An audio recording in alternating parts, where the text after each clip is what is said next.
When Artaxis sent out invitations to our members to submit Pecha Kucha-style clay kucha presentations on the theme of industry, I think we were somewhat dismissive of the associations of industry with communism, with Karl Marx, with images of soot-covered workers, burned-out factories, and the proletariat.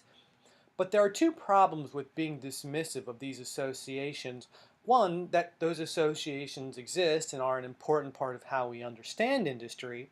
And secondly, that I think that there's a failure in the West, and particularly in the United States, to understand how industrialization and industry were implemented in countries where the ideology of Karl Marx was most strictly and directly applied to society.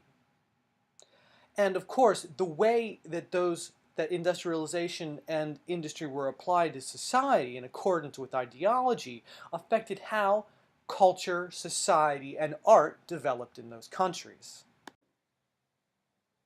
Into the early 20th century, Lithuania was a largely rural and agrarian society.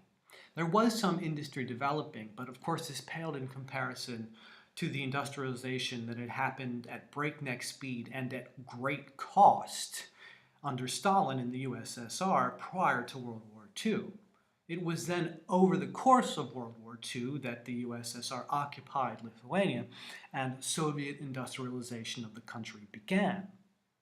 This includes, of course, the collectivization and pseudo-modernization of agriculture, the collective farm, but also the collectivization of labor and industry.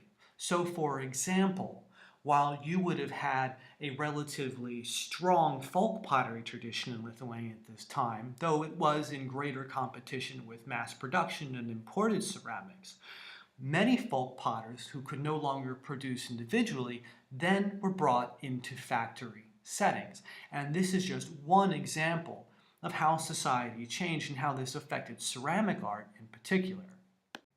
Here on the left you see what would be considered an authentic piece of Lithuanian folk pottery, and on the right you see two pots that show the stylistic tendencies that emerged with the industrialization of the folk pottery tradition.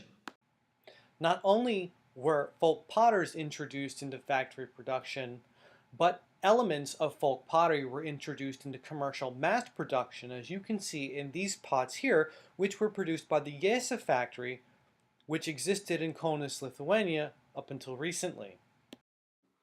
In 1962, the Jesa ceramics factory opened in Kaunas, Lithuania. It was a Soviet-style incorporation of a pre-existing manufactory.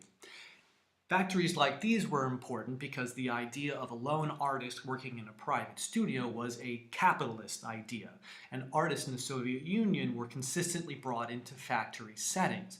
Additionally, factories were resources for equipment and materials that were often unavailable to artists working in studios if an artist actually had a studio.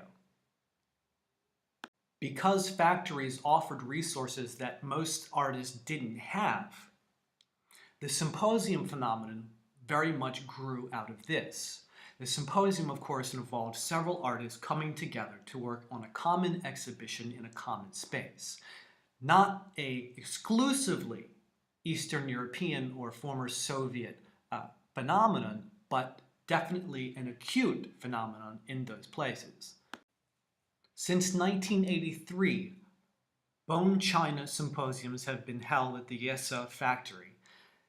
That is rather late in the Soviet period, through which the symposiums continued and also occur in independent Lithuania today. The Jesa factory was one of the central locations for porcelain production in Lithuania, and in the late 80s and through the early years of independence into the 2000s, symposia at Jesa which utilized porcelain took place.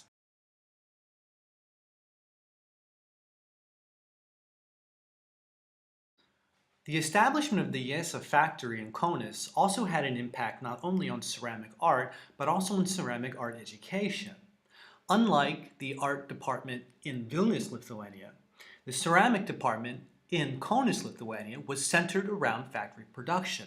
That's why we see plaster lathes, casting, and porcelain being the primary focus of the department now for several decades. It was established this way with the idea that students would go into factory production in this region. These are some photos of the facilities at the Conus Art Academy. Symposia were important not only from a material and resource point of view, but also from a creative one, allowing artists to experiment with new materials, equipment, technology, and also new ideas. New ideas have also come into Lithuania along with the international artists who have consistently participated in these symposia, particularly in the era of independence. The Yesa factory is now bankrupt, but because the symposia are important and still fill an important need in Lithuania, the industry-based symposium in Kaunas has now moved to the industry-based ceramics facility at the Kaunas Ceramics Department at the Kaunas Art Academy. The latest iteration of the symposium is underway in the summer of 2018. Here you see participants from left to right: Una Mjorka from Latvia, Nate Betschart and Brian Benfer from the United States, organizer Maris Grosbas from Latvia, organizer Remedios Sedorevicius from Lithuania, and myself, Anthony Stellaccio from the United States of America. The success, importance, and continuation of symposia in Lithuania is a combination of both industry and the industriousness of artists in the region.